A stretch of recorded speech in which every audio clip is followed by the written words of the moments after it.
Well, thank you.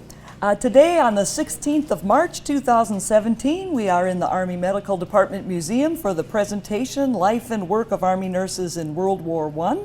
And I am the current Army Nurse Corps historian. And I would like to thank you all for inviting me to speak today. And also in the back is Anne-Marie Berglund. You've seen her in her 1917 nurse's outfit. And then I would be the 2017 nurse's outfit. And I don't know, why don't you come on up and we can do a couple of contrasts here. I'm trying to stay close enough to the microphone that people can hear me.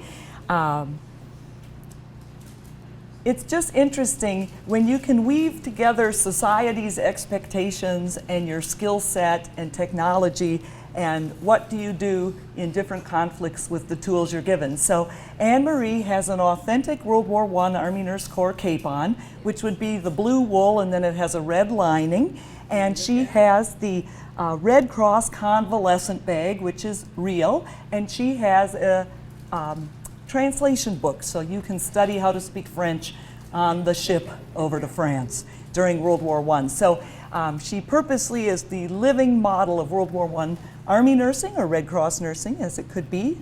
You could be a Red Cross nurse and not in the Army, but if you're in the Army, you are most definitely a Red Cross nurse. So I will throw that in.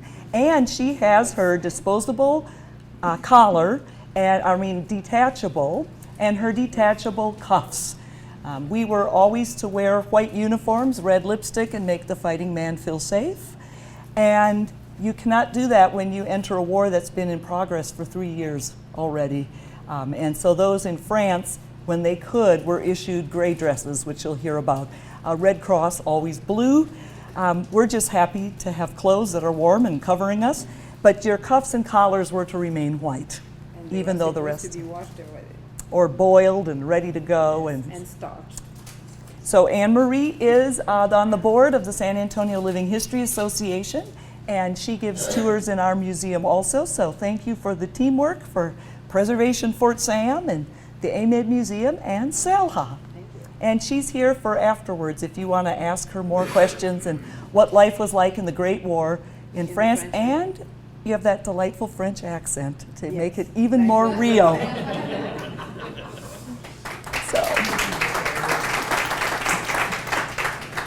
I'm grateful that I can wear pants and decent kind of boots, and yes, so yay for 2017.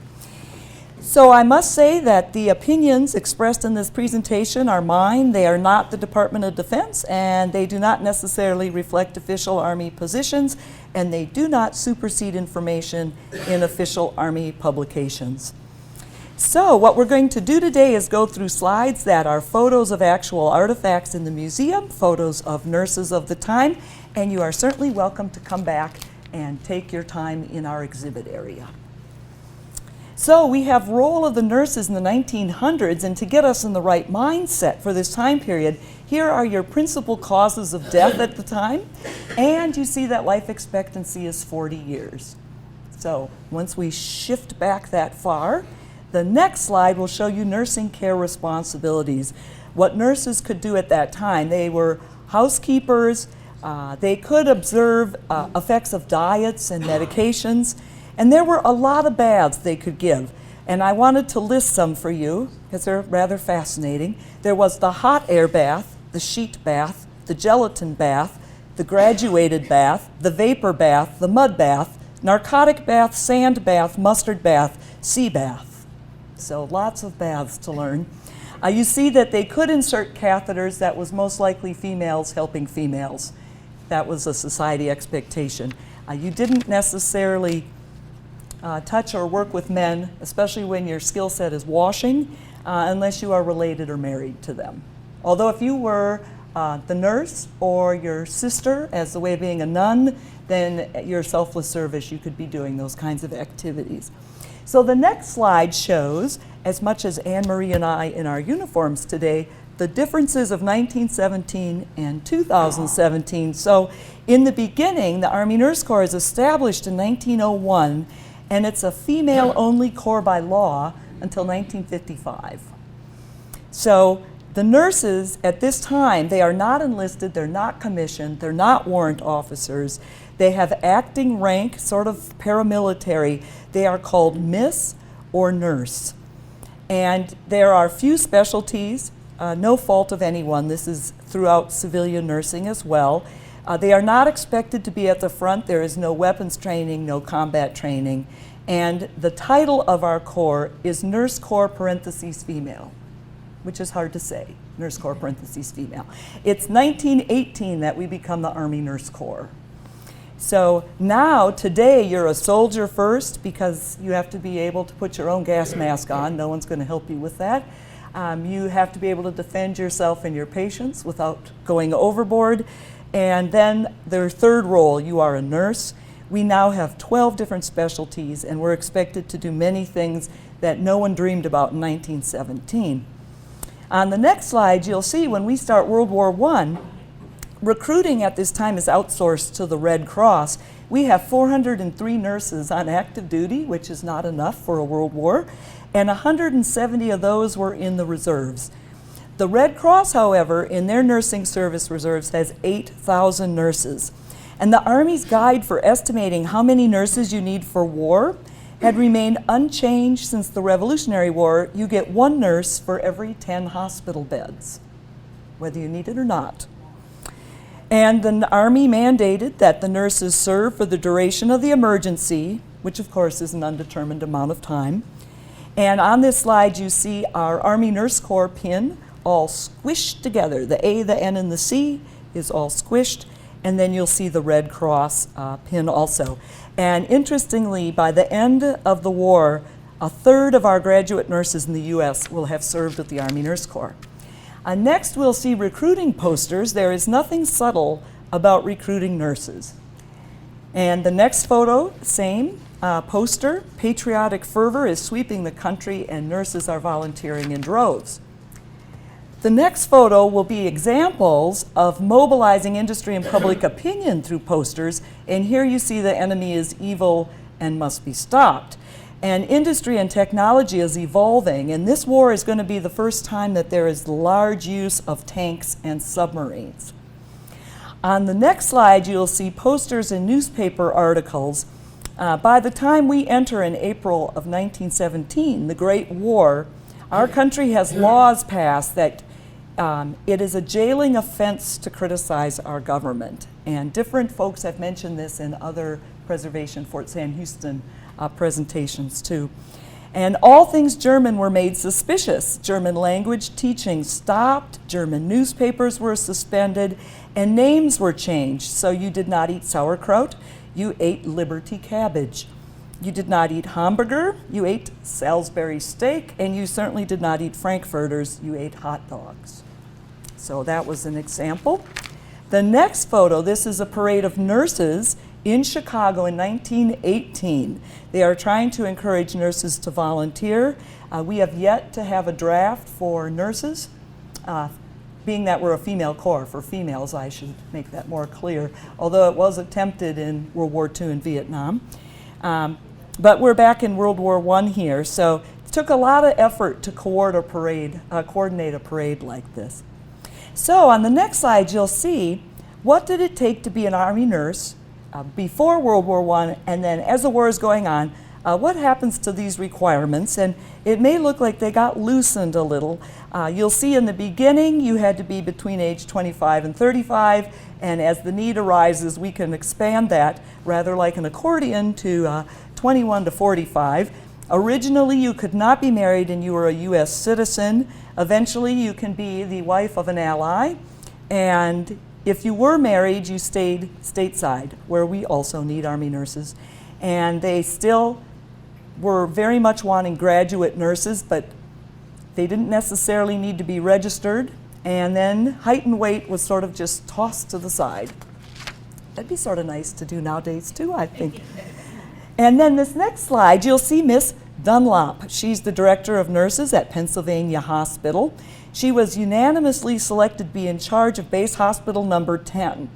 And you can see that she is clearly over the age of 35, but her skill set is impressive. She was in charge of nurses of the American Ambulance service in France before we officially joined in 1917. So she has wartime experience that the Army could not have given her in any other way. So she is experienced in many ways, and so they were very lucky at Base Hospital Number 10 to have her. And you'll see her in her off-duty uniform on the one side, and then as they're going overseas in her civilian dress there. So what would you have been told to pack as an Army nurse? The next slide shows you this list.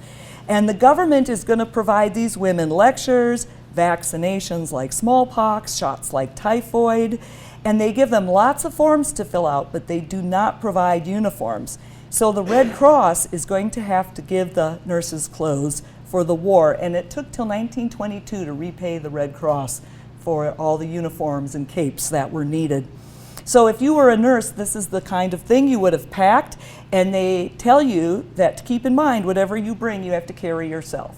This was a time of maybe chivalry would be the word, but when it comes to war, you're carrying your own, whatever it is, trunk, I think would be a good word. So you'll see on here that you get 12 detachable collars and cuffs and 2 cufflinks, just like Anne Marie is wearing, because you're going to have some that are being washed or soaked while you're having others. So what did the nurses think of all this? Well, they thought it was far too much red tape. So on the next slide, you'll see they had to fill out paperwork, have photos taken, fingerprints taken, and they felt this was preventing them from traveling overseas to aid in the war effort. And perhaps some things never change. So I think any conflict, we might feel that there was too much red tape. On the next slide, you'll see some artifacts from our museum. You'll see the identification discs, which we now would refer to as dog tags, and names, ranks, and units were hand-stamped into the aluminum. They came in a set of 2, and you usually wore them around the neck using a cord. And then while waiting to deploy, some Army nurses were able to study little books that were meant to fit and tuck away on French grammar. On the next slide, you'll see Army and Red Cross nurses doing physical training in their white uniforms during World War I. And where these exercises and uniforms change over time, physical fitness and stamina continue to be job requirements for Army nurses. In the next slide, you will see some training prior to deploying. These nurses are in white dresses because they're in California, and they are learning how to deal with a gas chamber. And you will see they made realistic trenches. They do, however, have white dresses, white hose, and white shoes. And they have makeshift hair coverings because there was no reason not to have long hair, and the straps of this style of gas mask really got twisted up. So they made less hair pulling and interference by making their own covers for their hair. And in the American Expeditionary Forces, over 31% of all casualties were due to gas exposure, and the majority of those were from mustard gas. And so that was a serious threat to soldiers facing it in the field. They also had chlorine and phosgene, and the nurses have different treatments for different kinds of gas. So to show more training, I don't know how often nurses on the next slide carried litters, but they at least took a photo of them carrying a litter. But you'll see now they're with the gray uniform that was more practical for overseas. And one of the nurses wrote to her parents that she had sore arms. She said, "It's my 3rd and last dose of the typhoid, and it won't take on me. They said if it doesn't take this time, I don't have to do it again. I must be immune to it. My arm has been swollen up and hard as a rock down to my elbow, and I feel sick all over." And she says if she loses her immunity papers, which we would know as shot records, she'd have to have the treatment all over again. The next slide shows African American nurses, and before the war, no African American nurses had ever served in the Army Nurse Corps. And then after our armistice is signed in November of 18 and the pandemic flu hits, 18 African American nurses are employed stateside to help with the flu. And then after August of 1919, there was a reduction in force, and they are released from the service. And then officially in 1941, they are allowed to enter the Army permanently. So I thought that was of interest for our history. We also, World War I, had Army civilian contract nurses, and I didn't realize that we did that back then. But they were also needed to supplement shortages, especially during the 1918 flu epidemic. So on the next slide, you will see the uniforms, which uniforms are meant so you can easily identify who the person is and who they serve with and perhaps which branch they belong to. And Army nurses during this war had to have on-duty and off-duty uniforms. And the sudden increased demand on olive drab material needed for fighting soldiers meant that these nurses were now going to have a blue outdoor uniform because blue was a ready available fabric for them. And the Red Cross got these uniforms together for them. They had a heavy blue overcoat. They had a wide-brimmed hat, straw for summer, felt for winter, and then they would pin their U.S. and their Army Nurse Corps pins on the collars of their jackets and coats. And this is a photo of Elizabeth Leanhoutz. She's taken this photo in New York City before she sails for France. She's with Base Hospital 22 out of Milwaukee, Wisconsin. She is 35 years old. She's been a nurse for 9 years, and she is correctly wearing her insignia, and her brother is going with her as an orderly in the same hospital. In the next photo is Agnes McFarland. She is a graduate of Westchester Hospital in Pennsylvania, and she served with Base Hospital number 10. This is not an official Army photo because she has made an adapted neck covering and an adaptive hat, which is very important to stay warm and healthy. And what's interesting is Julia Stimpson, who was the director of the nursing service of the American Expeditionary Forces, also position of chief nurse of the American Red Cross in France, which is very handy when you're in charge of Red Cross and Army nurses. You can move them wherever you need them without having to ask a billion people. Anyway, she published a letter in 1918 listing the elements of a proper uniform, so you know someone must not have been doing it properly or she would not have had to do that. And she delineates that you are not going to open the collar lower than one button below the neck, and nurses cannot add items, collars, cuffs, spats, furs, flowers, jewelry, walking sticks, veils, or hand purses. So I never really thought of wearing a veil, but now I might want to do that. And in 1918 in the summer, the War Department gives authority that nurses can wear wound and service chevrons the same as officers and enlisted men. So you'll see in some pictures where they have those chevrons. This is our World War I exhibit here in the museum, and this dress was worn by Nurse Cora Alderton. She was with Base Hospital number 51, and that hospital treated patients directly from the front, and at the end they treated more than 12,505 patients. And a nurse in Base Hospital number 1 had this quote that she wrote home: "Many of the nurses appeared for the first time in their war uniforms, nun-like in their gray and white simplicity, clown-like after the first washing, with strips of purplish gray fading into sickly white." So uniforms can be a problem along the way. The cape in the case here is Army nurse Esther Kemp. She was assigned to Walter Reed General Hospital in Washington, D.C., and the shoes are from Army nurse Gertrude Hartman during her World War I service, and she served with Base Hospital number 72, and they stay in France November of 18 until April of 19. In the next slide, you will see Army nurse Gertrude Hartman's navy blue fur hat and the grosgrain ribbon that she would have worn with her outdoor uniform. And the trench art on the Brody helmet is from Johns Hopkins University graduate nurse Vashti Bartlett. And from March of 1915 to January of 16, so before the U.S. enters this conflict, she serves with the American Red Cross in France and Belgium. And she's fluent in French. And then from March of 17 to August of 1918, she is in the Department of Nursing Bureau of Field Nursing Service, Red Cross headquarters in Washington, D.C. And in August of 18, she goes back to France to serve with Army Nurse Corps. She's chief nurse of Base Hospital number 71, and then she's assigned to Siberia, to the Siberian Expeditionary Forces to help stop a hantavirus. So where we think we're really something with Ebola and our big space suits, we're sending Vashti Bartlett off to Siberia to handle hantaviruses in 1919.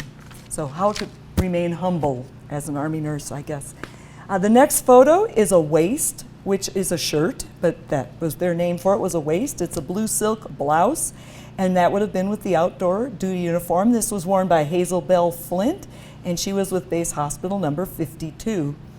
And she wrote about a time here that her suitcase was still at the railroad station. She wasn't sure what she was going to wear. She had borrowed a uniform.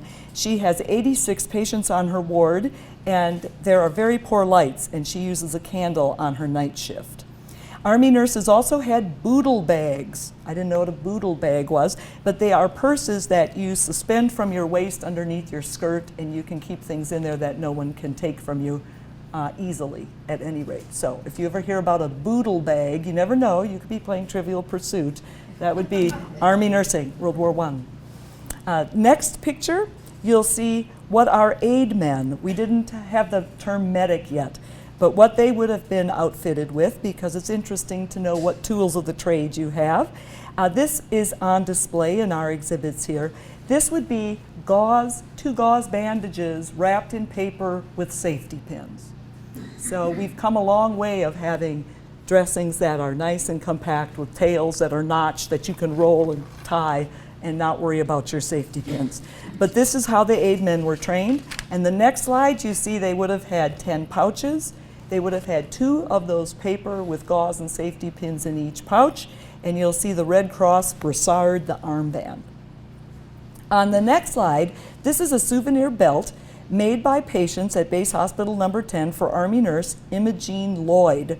It's a British waist belt. They covered it in the tartan of the Gordon Highlanders, and the attached insignia are buttons, cap badges, and ranks from their many regiments.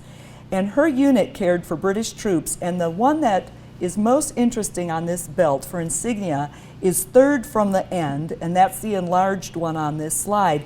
That is the badge of the Royal Tank Corps, and the big letters say tank, but when I first saw this I thought it was some kind of a boat or a ship, and it's actually a tank. This would have been the war that the tank really comes into play.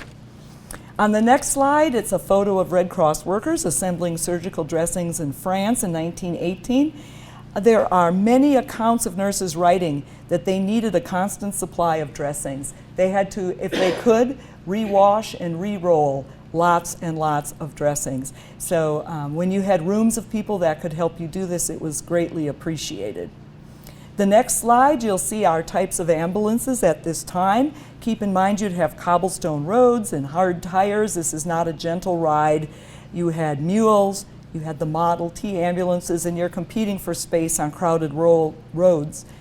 Patients may not make it to an operating room in this war for 50 to 60 hours, so there are complications that can happen during that time, and you just could not move patients quickly. On the next slide, you'll see a very nice photograph, although there's not much space for en route care.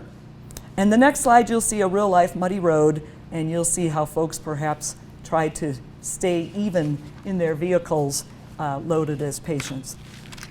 Next slide, one of the things nurses had to take care of was critters the soldiers brought back from the line. So they are delousing bedding and clothes here in different fashions. And the large piece of equipment on the right, that's a German prisoner of war, and he is processing bedding in a large steam sterilizer to get rid of lice and other kind of critters. And the next slide, which is fascinating to me as an operating room nurse needing autoclaves, stainless steel, and steam. This would be your mobile hospital. It had 2 trucks. One had the built-in sterilizer, and one had a built-in portable x-ray machine. And everything we're using is coming from the French, and so everything is written in French. So we had to translate manuals and supply tables, and this would be your sterilizing vehicle if you were with the mobile hospital. And the next slide is what it looked like inside with the equipment that you would have run and the water needs you would have had in order to, now this would have been sterilizing surgical instruments. This is not delousing. We don't do the same thing. Like we do not process food dishes either in our autoclaves. The next slide is really pretty clever. It's a heating chamber for shock cases. And this is still, of course, World War I, so they don't have the physiology we know of today about shock and treatment. But they did know the warmer the person was, the better it was for blood clotting, and they realized that they could elevate feet to keep blood around the heart and the head. And so what they did is they had this chamber, which you see on the one side, the wooden chamber, and that would fit over the patient on their bed, and they would put blankets draped over the top, and they would heat with alcohol or kerosene lamps and candles to keep the patient warm. So it's interesting that that started way back then. Today we've got all kinds of commercial devices that plug into the wall and keep you nice and warm. So if you are going on your oceanic journey, you've now completed your training, you've finished your red tape, you've taken your oath of allegiance to the United States, you've packed your trunk. So now here you are as a group. And these gals, you'll see, have the number 10 on their uniform because they're in base hospital number 10. They're on the SS St. Paul and they're heading to France. And military regulations forbid Army nurses from saying where their destinations were in Great Britain or France when they wrote letters home. Diaries were also forbidden, and any outgoing mail was censored. And then you'll hear me refer to letters home and diaries. But at any rate, you were not supposed to give away where you were, your location. The next photo, you see all kinds of humanity fitting onto a ship. On board ship, the nurses lived under a constant threat of attack by German submarines. And so to lessen that risk, all ships sailed under complete blackouts. So after dark, deck lights were not turned on, smoking was prohibited, and the portholes had to be closed before you lit any lights in the cabins. Ships took 8 to 10 days to cross to England and France. Some were converted freighters. Convoys could consist of 14 vessels, and nurses were put into crowded quarters, 2 to 5 to a room, and would like to have spent most of their waking hours on deck. The next photo is another shot of nurses on a ship, and Colonel Florence Abbey Blanchfield, who is later Chief of the Army Nurse Corps in World War II, but at the moment she is a nurse with no rank in World War I. She's with the American Expeditionary Forces here, and she describes that when she traveled to France, all nurses were required to sleep in all wool swimsuits that had feet in them, because if they were to be sunk by torpedoes, they would survive the frigid waters longer in a wool suit with feet. But you were not to walk around in this and have the men see you like that. You would have to look like Anne Marie. No wool suit with feet.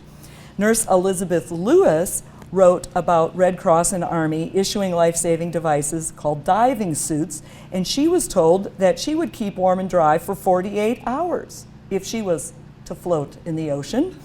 Nurse Elizabeth Weaver said they had unsinkable suits worn for any length of time. In the coldest of water, there was lead in the bottom of the feet, so you keep upright, and they put cork in the chest, so you would be buoyant, and you had a whistle, so someone would really hear you in the large ocean, floating about indefinitely, waiting to be rescued.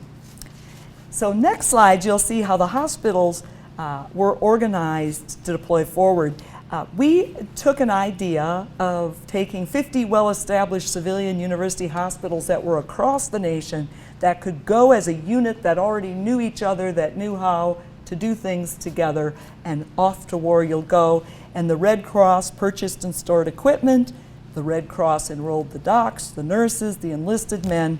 And then the idea was, once you go to war, everything is turned over to the Army, which may or may not happen, but there's still a happy ending. And then the next slide will show you medical support by military echelon, because the Army is trying to push care as forward as they can, because they can't evacuate with mules and Model Ts like we can today. So that is just showing you how many folks you're to be taking care of with what kind of trained person. And the next slide, you'll see Zone of the Army's hospitals, where you've got field hospitals, mobile, and evacuation. And your field hospital was the first place for significant medical treatment, but there would be no nurses there. Those slides are not coming up. Oh, well, there's the field hospital. Yeah. Yeah, the field hospital is the first place that you would get your medical treatment. You just wouldn't have nurses there. And then you'll see you go to the mobile hospital and then the evacuation hospital. Next, you've got the role of the chief nurse. And chief nurses were very important because they oversaw the quality of patient care given by the nursing staff. And they also had to advocate for their nurses' well-being. Colonel Florence Abbey Blanchfield, again, a nurse now with no rank in World War I, was chief nurse of Camp Hospital 15 in northern Brittany. She was one of 28 nurses tending to 15,000 patients. And her quote was, "Keeping up morale was as big a job as professional duties." This particular photo, you see Nurse Julia Stimpson on the right. She's chief nurse of Base Hospital 21 at this time, and sitting next to her is Nurse Taylor, and they're waiting for their evening report. In the next slide, you'll see Nurse Julia Stimpson, still with no rank, but she is standing in formation with officers in France. And this is a significant photo because she is being recognized for her contributions as a chief nurse and on being on par with these male officers, which was quite the foreign thought for that year. Next, you'll see staff nurses' working conditions. And here we've got the nurse who is washing out the eyes of a patient who has run into gas. And the diary accounts, which we're not supposed to have diaries, but the diary accounts detailed that the enlisted men grew to appreciate and follow the instructions of the women. In the beginning, the enlisted men would only follow orders of the doctors. So the nurses would have to find a doctor to tell the enlisted men what to do. They were not going to get instruction from females. So over time, when the women exhibited stamina, creative problem solving, and a sense of humor while suffering similar deprivations of war, then everybody got along. So it's interesting that how things evolve. And in France, again, at this time, all water has to be boiled before you can drink it. There's not a lot of hot water for laundry, and they had fixed hours that you could do those types of things. And now the operating room can accommodate 4 teams at once, and there might be one nurse serving 4 tables of instruments, which is sort of interesting and difficult to do, even if their instruments aren't as complicated as ours are today. The next photo is a badly wounded soldier cared for by the Johns Hopkins unit. This is in France. And by 14 April of 1918, the Surgeon General issues a circular letter stating in no uncertain terms that the head nurse was second in authority only to the ward surgeon, and they repeated in quotes, "The head nurse is in charge." Responsibilities were shared with the ward master, but the nurse had full responsibility of ward management. So it better defined what a nurse could do. It did not give them any more status or any more pay, but it made life a whole lot easier in patient care. The next photo, this is Ward O, the fracture ward, Base Hospital number 115th. This is in France. In this particular hospital, they took 86 different hotels and they used them as hospitals. Not all of the 86 were hospital related, some would have been supply storage, but one of these hotels was 9 stories high and set up with over 1,600 beds. And that was later increased to over 2,900 beds. And what you see, because it's a fracture ward, they have to construct these traction frames so that they can suspend the limbs so they don't shrink or contract. So you're making fracture frames for beds for upwards of 3,000 patients in a 9-story hotel that probably does not have a working elevator if you need to move them up and down from the OR and back to wherever. So this is the kind of work that these nurses would have seen. The planning factor for base hospitals, which has 500 beds, was 46 nurses. Many times nurses had at least 50 or more patients to themselves. They also could have 2 to 3 corpsmen, and if you were an active convalescent patient, you were also put to work. Your shortest day was 12 hours. They would call a mass casualty event, which we call a mass cal, patient drives. And when they had a patient drive, then that might be 18-hour days. Next photo, more traction wards. This happens to be base hospital number 21. And they describe this as looking like a carpenter shop. They've got 10 beds under wooden canopies where their shattered legs of our blown to pieces men are fastened when a leg is broken in half in a dozen places, and they are infected besides. It's a trick of carpentry and mechanics to make them comfortable, put on extensions so the legs won't contract and shrink while they're healing, and make it possible to irrigate the wounds. The next photo, fracture ward. Now this is base hospital number 41. We're in Paris, France. And in the very, very back of that long tunnel of patients is the nurse with the dressing cart. So if you can imagine yourself giving care to this number of patients with your dressings that you hope the Red Cross is providing so you don't have to wash the yucky ones on your time off to re-roll. This is the volume of patients they saw. The next slide, this is going to be stateside. This is Debarkation Hospital number 2 in Fox Hills, New York City, also known as General Hospital number 41. And during any war, it's important to remember the contributions of Army nurses serving stateside. Sometimes we overlook these contributions. But here, in the center of the photo is Nurse Eleanor Baylor, and she's with a patient, and they happen to share the same birthday. So they had an impromptu birthday celebration and someone took a photo. So stateside, they were busy with their patients also. Next, you'll see camp hospitals in the United States. And by this time, the Army was well versed that you needed camps that were designed so that you had a direct positive effect on the health of soldiers. And so that we are now tracking diseases in camps. We're looking at disease rates against those of the civilian community in previous conflicts, but you'll see how we still have to pack quite a few bodies into a space. So we've got the theory, and now we just have to hope we can make that work. Your next slide will show the outside view of nurses' quarters at Camp Pike, Arkansas. So contrasting to today, I don't know how many people would ride their horses right up to the outside of the nurses' quarters. Next slide, general hospitals. These are going to be large. They have a regional role. They take care of complicated and unusual cases. They're pretty academic because they study diseases and cases no one else is going to see, and they also train junior physicians. So this is Hotel Cape May. It was built in 1908. It had been a 350-room motel, but the Army will lease it and turn it into General Hospital number 11. In the next slide, we have example of a base hospital. These are large overseas. They are located far from the battlefield. They're going to provide definitive treatment. They're highly specialized, usually in excess of 500 beds, and many would go to 1,000 once the war began. The next picture you'll see is Ward A. This is Base Hospital 101, and it's used for infected ears in France. And today, mastoidectomies are not common as they were in World War I, because today we have antibiotics to treat ear infections, but we don't have antibiotics till 1943, and we're still in 1917. And so if you had an ear infection, that very well could make an abscess and travel into your brain, into your skull.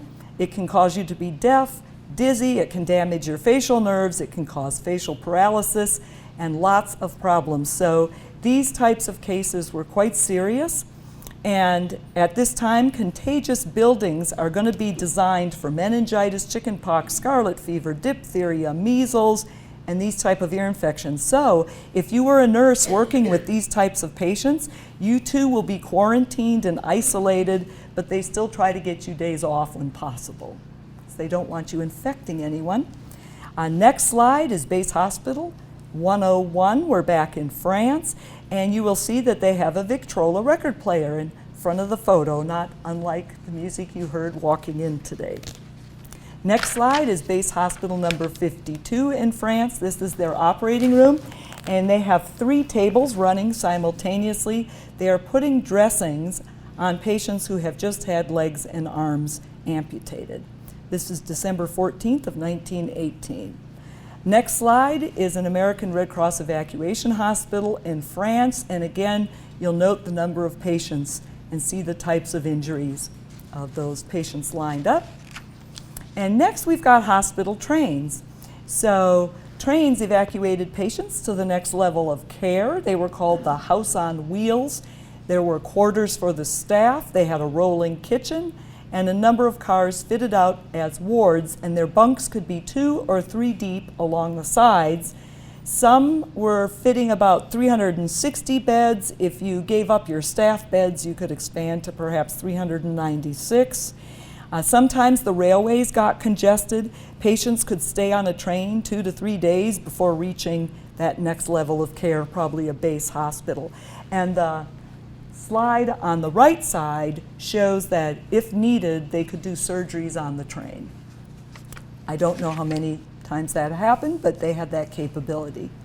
The next slide, you've got treatment that differs basing on different injuries, and with the different gases, they had different treatments. This is a specialty team, and this one is taken in. This was the 89th Division patients being triaged in early August, and so you see the nurse in the picture with her hat and her apron, sorting out folks here to see what kind of treatments they'd be needing. Next, to show you living conditions, this slide shows a stove used by nurses with the British Expeditionary Forces in France, and you'll see that they had coal for heat and they had a kerosene lamp for light.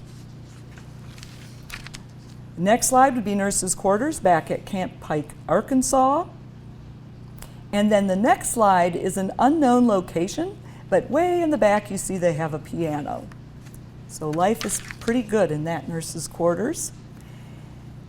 Here you'll see a photo of a nurse working in an American Red Cross evacuation hospital in France. Environmental and logistical factors could make life difficult for nurses.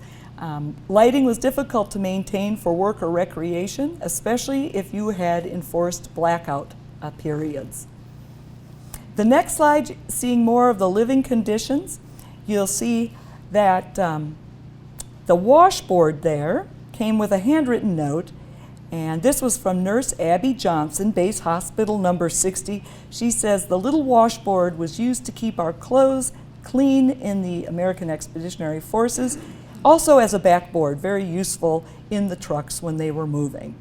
And then you'll see the field conditions where the nurses would be doing their own laundry, and because they had certain times that you could have hot water and whatever you wanted to do with that, if it was showers or washing your clothes, they did have some nurses that would report out sick for having chilblains and other things related to cold water, and then they would go back to work again.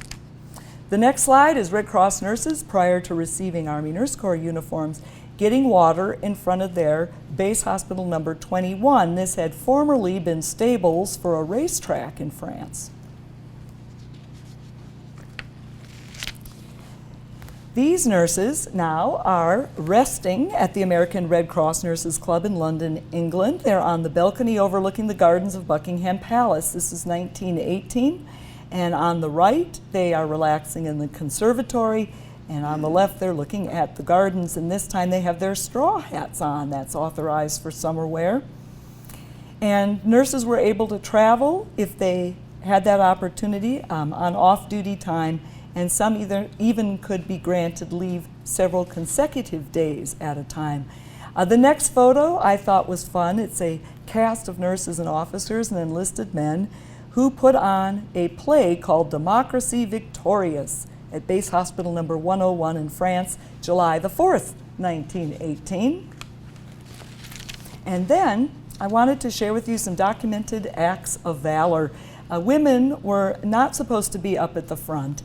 And as time goes on and we have specialty teams where the nurses do go further front, we end up with different acts of valor. So the Distinguished Service Cross was awarded to 3 Army nurses and 25 received the Distinguished Service Medal. On the next slide, you'll see Miss McDonald. She's on the left.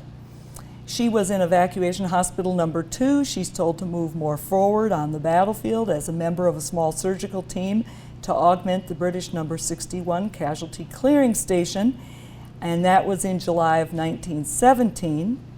And on the night of August 17, she's awakened by bombs.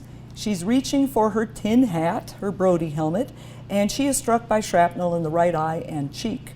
Her tent mate, Miss Helen McClelland, who is on the right, began to care for her. And Miss McDonald is put on a stretcher, taken to the operating tent, and later transferred to the ophthalmic center. And this is where all this type of care would have handled itself within the theater. So after she recovers, and she lost her entire right eye, she returns to duty and becomes chief nurse of Evacuation Hospital Number 2 until January of 1919, so for about 9 months. So Miss McDonald is the first woman in the United States to be awarded the Distinguished Service Cross, which is the nation's second highest decoration for valor, and additionally awarded the Purple Heart for her duty performance in the war. And then her tent mate there is awarded the Distinguished Service Cross for her actions that day. The next slide on the left in the hat, 25-year-old Linnie LaCrone, and on the other photo is her good buddy Irene Robar. They were assigned to shock team number 134, and they augmented field hospital number 127. They are both awarded the Citation Star, which is the predecessor of the Silver Star, for gallantry in action during an artillery barrage July 28, 1918. And the shock teams were specially trained physicians and nurses and enlisted men, and they used advanced things such as warming therapies and intravenous fluids. So the next slide you see Miss Lily LaCrone's Silver Star citation, and what is fun, for me anyway, is you'll see they had to cross off his valor and write her and award her instead of him, because I guess they thought it might not happen again, so why make a female citation? And it's her daughter who receives the Silver Star then in July of 2007. When this is all converted, and our Corps Chief at the time presents that at the Women in Military Service for America Memorial. So now we're going to have problems getting the nurses home because they don't have a status, and without a status anybody can bump you. People that were drafted certainly are going to go home before those that volunteered. The nurses volunteered. You still have all kinds of folks that will bump you. So at one point we still had 7,000 nurses over in France and England, and Julia Stimson was trying to figure out how to get them home. So I wanted to show you a photo of what this might have looked like. There were 2 camps. This is Camp Le Bal, and this is where some of these folks would spend all kinds of time waiting to come home. So at this location, the Army used 4 very large hotels to house the nurses, and they did not have heat. But otherwise they were fine, said the nurses, and they were at the mercy of the officer in charge of filling whatever ship would happen to come in. Other women were chosen, the reconstruction aides, which we now call physical therapists, and the war brides often took precedence over the nurses. So the next slide is a photo of the other camp, I'm going to say Vanessa. I don't know if I say that properly. But the nurses knew they had joined for the duration of the emergency. They just thought the emergency was over, but the Army said, well, now they thought they were obligated for 3 years of service. So while they were waiting to come home, they were put to use doing things that perhaps the enlisted had been doing that had been drafted and now could be returned home. So they do additional cleaning and things that perhaps they didn't go to school for until they get a ride home. So what is the impact of World War I today? On the next slide you will see Julia Stimson again. And the good news is, with the Army Reorganization Act of June 4th of 1920, Army nurses get relative rank. So now if you are the superintendent or chief of the Corps, you can have relative rank of major. The assistant superintendents, the directors and assistant directors, can have relative rank of captain, and the chief nurses can have a relative rank of second lieutenant. So the new superintendent of the Army Nurse Corps, Julia Stimson, who previously was mentioned for the AEF and the Red Cross, is the first woman to be promoted to the rank of major in the United States military, and she's going to be superintendent of the Corps from 1919 to 1937. And the full legal rank of officers for Army Nurse Corps and the Navy Nurse Corps will come about with the Army-Navy Nurses Act of 1947. So what else did World War I do for the nurses? They were able to write air raid protocols, which they'd never been asked to do before. They wrote about how to sandbag tents and huts, special instructions what to do. They were to lower the helpless patient's beds to the floor by folding the legs of the cot under. They were also supposed to run to trenches, and they always kept one nurse back if the patients were so tied up to the frames that they could not lower the beds. They also could work with the patient drives or mascals, which really was not experienced before that time in the United States. They had their improvised warming devices, and as in any conflict, the nurse's scope of practice would grow larger. That happens in all of our nation's wars. So World War I cements the role of specialty nursing, the nurse anesthetist, the operating room, the hospital trains, shock nursing, and the psych nurses. This grew in an intense fashion, and they created a special place for themselves within the Army and the Army Nurse Corps. And this is an artifact we have stuck in the wall as you walk out of our glass hallway in between Korea and Vietnam. These plaques, these World War I memorial tablets, were made by our medical units. They wanted never to forget their fallen comrades. They wanted future generations to always remember the contributions of the AMED during the Great War. So they would put ads in popular medical and nursing journals, and they were soliciting contributions of $1 each from medical department workers. And they got so much money they could make 4 of these. And so they put one at Carlisle Barracks in Pennsylvania. That's where the Army's Medical Field Service School was at the time. They also, Walter Reed Army Medical Center, Letterman Army Hospital, San Francisco, California, Fitzsimmons Army Hospital, who was named for Lieutenant William Fitzsimmons, who's the first Army doctor and first American officer killed in World War I in Denver, Colorado. So if you ever want to see, it's a large plaque in person. We've got that right here. And the next 2 pictures are photos of sheet music. It's as artistic as the Red Cross posters, and you heard these songs coming in. This was I Don't Want to Get Well. It's because he's in love with his beautiful nurse. She feeds him. She makes him feel oh so much better, and so he does not want to get well. And the next slide shows the angel God sent from heaven. And again, this is a soldier's mother. She's concerned about her son's safety, but she doesn't worry because God sent a shining angel to take her place wearing a red cross on her arm.